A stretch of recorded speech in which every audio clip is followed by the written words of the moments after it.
Now for this next part, I'm going to ask you guys a question. If, let's say hypothetically, the high school dropout rates of a certain country go from 5% one year to 10%, is that a 5% increase or a 100% increase? Because if you're at 5% and you add 5, you get to 10%, obviously.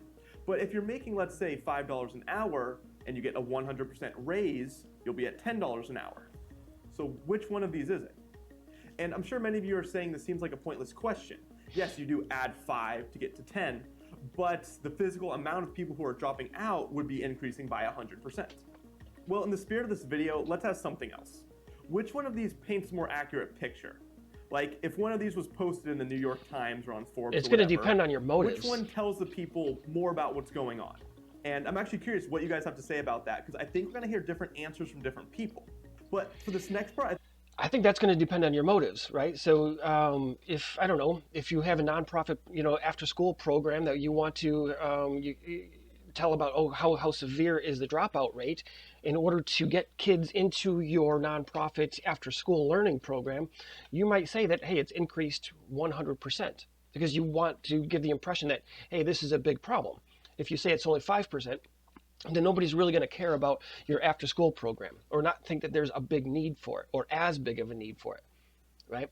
And even better than this, or maybe even more so, if you have a product that you're selling, right, or a program that you want to sell to a school, or a school system, where there's a lot of money involved, you can, it's a scare tactic, depending on your motives, how people would report that, I would imagine. I think we're all going to agree. What if, hypothetically, the dropout rates are 1 in a million people, and then the next year they go to 2 in a million people? So that's 0.0001% to 0.0002%. You can say it went up 100%. Again, 0.0001. But that's also a 100% increase right. in the physical amount of people dropping out. So which one of these two headlines do you think paints a better picture? Well, again, we might hear different answers, but I think we can agree the 100% makes it seem like a worse problem than it is. Exactly. Like if 5 people in the whole nation are dropping out, and the next year 10 people do, I wouldn't necessarily call that an epidemic just yet. Now, using numbers like this in a misleading way is actually not... No, this is really good, and I understand that this is a lot of times used in advertising, right? News will sensationalize kinds of things. Congress people, our politicians might use one stat over another in order to, again, inflate the importance, or for scare tactics and things like that. But for those of you, again, so at Research Learning Center, what I do is help doctoral students and master's students with their thesis and dissertations, and a lot of times they have trouble understanding how to contextualize a lot of the literature that they read. This is actually a really important lesson, what he just went over with dropout rates. And you can apply this to a lot of different things, especially when you're talking about social issues, right? In education, or mental health and things like that. The way that you present your information when you're writing your dissertation or your thesis can be extremely important. And that's why, as for us, as scientists, as researchers and academics, it's important for us to do it correctly, and report the information that's most appropriate, and not always, what we want to do in order to get people to really believe us and understand, right? I mean, we have that academic responsibility to do it appropriately. But for those of you, if you are a follower of mine, in the education space, that's something that you really should kind of pay attention to when you're presenting your literature search and things like that, and you're writing your research. Hypothetical, because it happened a few decades ago in the UK, but not with college dropout rates, but rather a birth control pill. In 1990, stand down.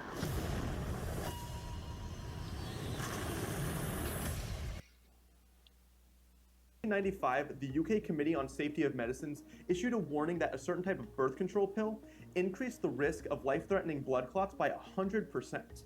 What that actually meant was that with the older second-generation pill, about 1 in 7,000 women developed a blood clot, whereas with the new pill, about 2 in 7,000 women developed a blood clot. So yes, the physical amount of women receiving a blood clot did go up by 100%. I wonder if those are real numbers. But if we dig just like, a little was it deeper, really 1 in we see 7,000? with the older pill was about 0.014%. Okay, looks whereas like with the new pill, it was about Yeah. 0.028%. which hardly seems worthy of a breaking news alert. Right. So I imagine, in that again, pharmaceuticals would be a great way to, to instill fear. When we're talking about people's health, a great way to say, you know what, don't buy the old stuff anymore because this new stuff is much more improved. It's probably likely more expensive too. But to why run the risk of this rate or whatever. Anyway, you get what I'm saying. So yeah, I think pharma actually would be, although they have a lot of advertising requirements and stuff like that the FDA requires of them. But that's, I think, a really good point. But articles were posted about this misleading statistic, and as a result, naturally, tens to hundreds of thousands of women stopped taking this birth control pill. Right. Fast forward 1 year, and that scare was blamed for 13,000 unwanted pregnancies, Yep. many of which were teenage pregnancies. Huge consequences. Teenage pregnancy stories in this video. Moving on, do you guys actually know head lice is good for your health? What? Seems pretty stupid, right? But people actually thought this at one point. And that brings us to the thought part of this that. video titled Correlation or Causation. This is. Or both. Remember, It's been a while since I've watched a correlation causation video, and I think what I'm going to do is find a couple and break these down and do reactions to them. This is some of my favorite stuff. It's been a long time since I've seen any of them, and I hope that he maybe even brings back some of the ones that I've seen years ago. But this, again, for those of you who are doing research, or even if you're in an undergraduate psychology or research courses, research methods, this is great stuff, and why we can never say that correlation is equals causation. I'm really excited to see these. It's usually very easy to determine that two things are correlated from a statistical test. But causation is a completely different thing that isn't so easy to spot. Yet people are very quick to assume that A causes B just because A is correlated to B. Sometimes the logic can be stupidly obvious. Like, fast-moving wind turbines are positively correlated to fast wind. As one goes up, the other goes up. Right. But does that mean that fast-moving wind turbines cause fast wind? Well, obviously not, it's the other way around. But in many cases, it isn't this obvious. Like, what if I said that kids who watch violent TV shows are more violent themselves? Does this mean that those shows cause kids to be more violent? That's a heavily debated topic. It definitely would be an immediate thought for many people. But what if kids who are more violent just happen to watch more violent TV shows? That also seems perfectly reasonable. So we can't just jump to conclusions too early, even though that's what many people would probably do. Or in the Middle Ages, Europeans saw that people who had head lice were normally healthy, whereas people who were sick rarely ever had head lice. As a result, they assumed that lice would cause. I think I can guess where that correlation would or that that expected causation would come from. I'm going to take a guess out here. I hope I don't ruin it for you. Think inside your own head here for a moment, and but I think what it's going to be is, hey, those people who go outside are more likely to get head lice because they are interacting with other people in the public, right? Those people that are sick are staying at home, right? They're not coming in contact with other people, and very unlikely other people that have head lice, right? So then we associate the head lice with being healthy. That'd be my guess. To be more healthy, when in reality, head lice is very sensitive to body temperature. So if people had a fever or anything like that, the head lice would find another host. Then on this subject, we have the third cause fallacy, where two correlated events actually don't cause each other at all, but it's rather a third thing causing both. For example, ice cream sales do not cause an increase in heat strokes, nor the other way around, even though they are correlated. Hot weather is instead the cause of both of them. Right. Or for the past several decades, atmospheric CO2 has increased along with obesity levels. So does one cause the other? Well, no. Richer populations tend to eat more and also produce more CO2. And sometimes it can just be really unclear what's causing what. Like a while back, they found that students who smoke cigarettes get lower grades. And that could mean smoking causes lower grades. Or maybe it means that getting bad grades causes smoking. Maybe the added stress that comes along with lower grades increases the chance that a student will pick up that first cigarette. That also seems like a reasonable explanation. Or it could be a variety of third factors is actually responsible for both. This is a really good point. And so for those of you who are doing some research, that's a great point. So anytime you see, again, a lot of times I'm sure you're going to see it in news headlines and news stories, on your local news. They're going to give you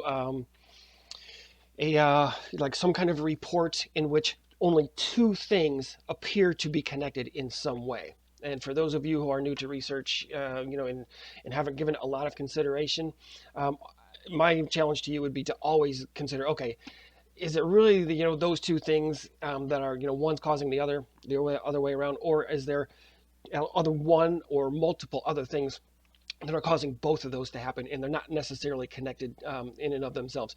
When you're watching your news, reading your newspapers, your news stories, things like that, or even just having conversations with people, I would encourage you to always kind of have that thinking cap on and say, okay, well, is that really true? Is one really causing the other? And engage in those conversations. I mean, it's pretty elementary statistics, at the undergraduate level. Hopefully, you understand it, a lot better if you're a little higher in the education process. But yeah, I think in order to be, much more informed and have better discussions and a little more educated about different topics, this is a great lesson. Test with accurate numbers, it's pretty crazy how far you can still be from the truth. Next, we have a story that will probably have people making assumptions really early. In the 1970s, someone noticed that Berkeley was accepting 44% of male applicants to their graduate school, but only 35% of female applicants. Now, right there, half the internet's like, well, say no more.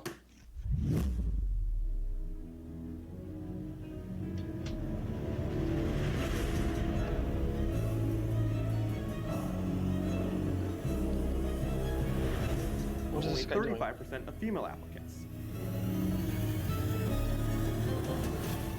And here we go. This is crazy. What's this guy doing?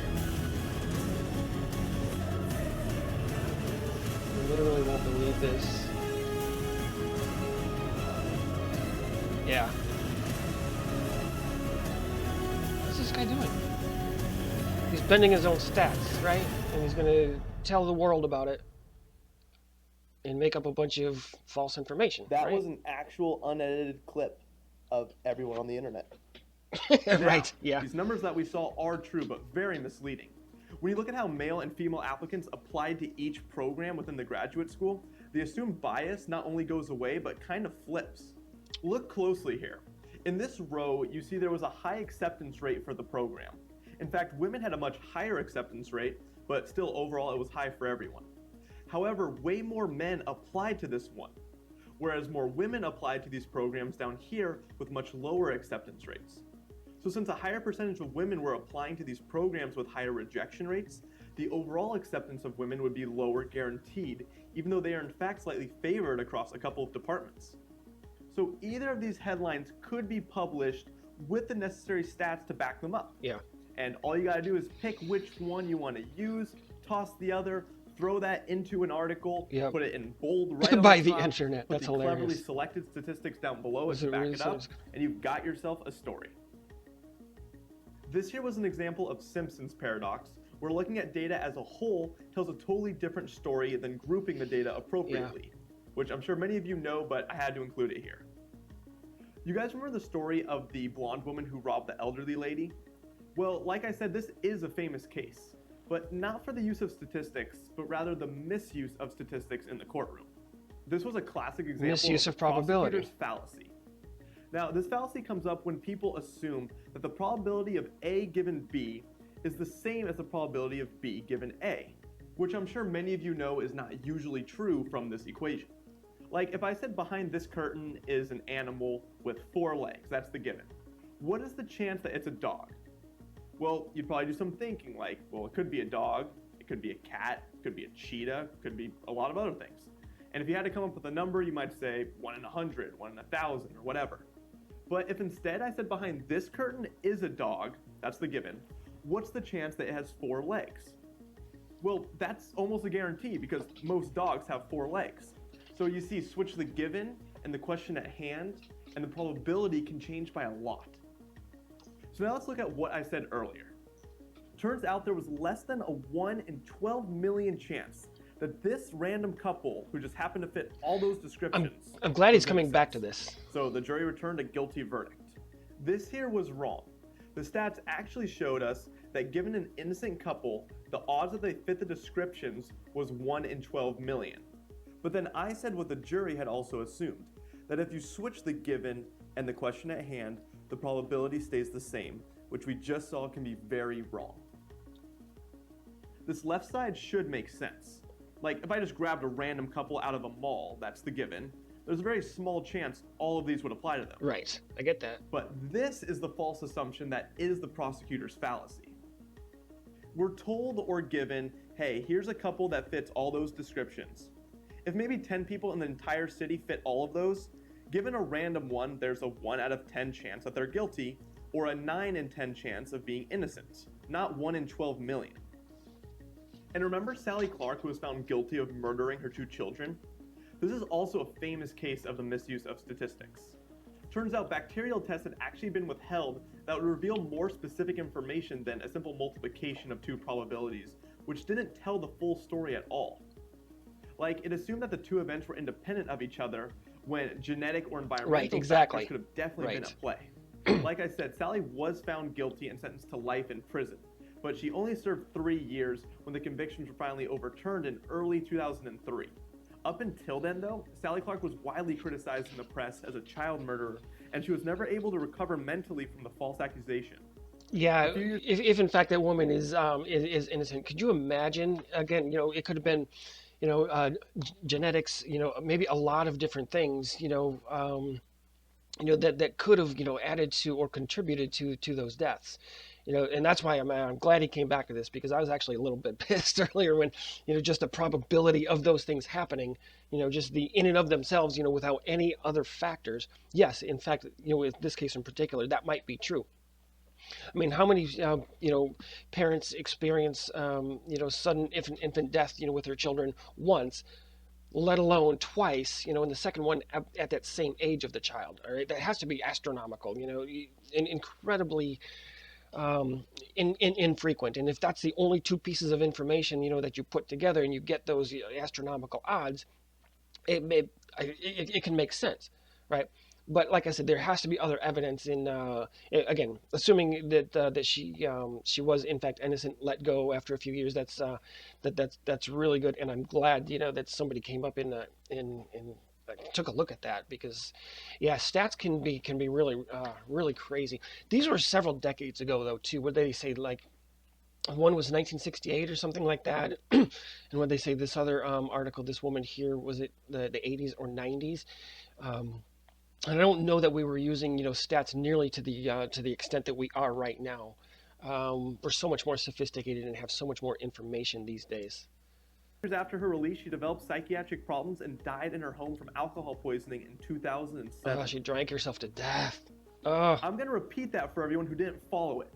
A woman lost 2 of her children due to natural causes, was accused of murdering them, was put on trial and found guilty due to a misuse of statistics, spent 3 years in prison, and even after her release was not able to recover mentally and died just about 4 years later. If you guys don't find that story insane, then I don't know what to tell you. Yeah. And actually the result of this case prompted the Attorney General to order a review of hundreds of other similar cases. Good. Now, because I don't want that to be where we end this video, let's look at one more classic misuse of statistics. This one has to do with how data is represented, and it often involves bar graphs that don't have 0 as their baseline. By the way, one of my pet peeves is when people say data is. It's an incorrect term. If you are, doing any kind of research, stats, anything like that, if you're a student and you're writing anything, it's always data are. Data is plural. That word is a plural word. Datum, D-A-T-U-M, I believe, is the singular use of a piece of data, right? So datum and then data. So we should always report data are. One of my biggest pet peeves. Anyway. For example, Fox News once showed a chart detailing the numbers of what would happen if the Bush tax cuts expired. Do you guys see a problem? Yeah, it starts at 34% at the bottom, making a not even 15% increase look like a few 100%. In reality, the chart should look like this. Or take the Terry Schiavo case that occurred about 2 decades ago, which involved a debate of whether a feeding tube should be removed from a woman in an irreversible vegetative state. During that time, CNN posted this graph detailing which political parties agreed with the courts. It seems like Democrats supported the decision significantly more, but because the baseline is not 0, it appears way different than it should. This is what the actual graph would look like. Yeah, these are things you should be learning in an undergraduate statistics the White House course. published a tweet about the increase in students receiving high school diplomas with an extremely misleading graphic. they made around a 10% increase look like nearly 200%. Or in music, there was a chart released showing views between... Oops, let me back that up just a little bit, just so we can take a quick look. Yeah, see, this is 75% here, and then 82%. So that's only a jump from 75 to 82, but it looks like this stack is 4 times higher. Yeah, incredibly misleading. Obama White House, yeah. Okay. Or in music, there was a chart released showing views between top artists that made Drake look like he was ahead by a large margin, when in fact it was about a 5% lead. Now, I'm guessing the comments on this video will be rather interesting, but remember, these were cherry-picked events, and it's not like everything I said paints the full picture either. I just find it interesting that these numbers can change the way we think about a person. They can peek into some of the most intimate moments of our lives based on our grocery list. They can make very trivial events seem very serious. This is really good. I enjoyed this. You don't even there was a need lot of long stuff in there that I numbers for hadn't this. seen before. But hopefully this showed just how not cut and dry math and statistics can be in the real world outside of a school setting especially. And with that, I'm going to end that video. Yeah, I would love to hear your stories, or even post links in the comments. I'll see if I can't take a look at them. Like other videos, about twisted stats and things like that you've seen. I don't always want to keep it in the political realm or things like that. But even if it's advertising or whatever the case might be, I don't know. I'm really interested. So give me a comment on anything that you've seen before, or experiences that you've had, anything that has caught your attention in the past. Again, if you put links down there, I'll see if I can't take a look at them and do a follow-up on some others that you recommend as well. But I really enjoyed this. This was a rather basic information, and this guy's presentation style was phenomenal. I mean, he did a great job of explaining it. But yeah, this was not real sophisticated, so I liked it a lot. He had some really good examples. Again, Zach Starr, look in the comments. I'm sorry, in the description for a link, and go see some of his other stuff. If you do have any other topics, I would love to do some things that you are interested in doing. Again, I'm interested in obviously a lot of research and stats and things like that. Sports, investigative reporting, a lot of geography is really interesting to me. Different places around the world. If you live in a different country outside of the United States, and you know of some videos that explain some geography that would be really interesting or kind of weird for us here in the U.S. to learn about, I would love to do a reaction on things like that. So let me know what you think about this one. Any comments or experiences that you've had that are similar to this, and I will talk to you all soon. Thank you for watching this video, and be sure to leave a comment with your thoughts and what reaction topics you would like to see from this psychologist. This video was brought to you by Research Learning Center, where I help students with their research so they can graduate sooner. If you would like to complete your thesis or dissertation and graduate sooner, be sure to check out my online courses to learn everything from developing a research topic to becoming a better academic writer, conducting your analyses, and even defending your work with your committee. Be sure to check the description for a link to my free Introduction to SPSS course, which includes nearly 4 hours of step-by-step lectures, homework assignments, quizzes, and dozens of downloadable resources.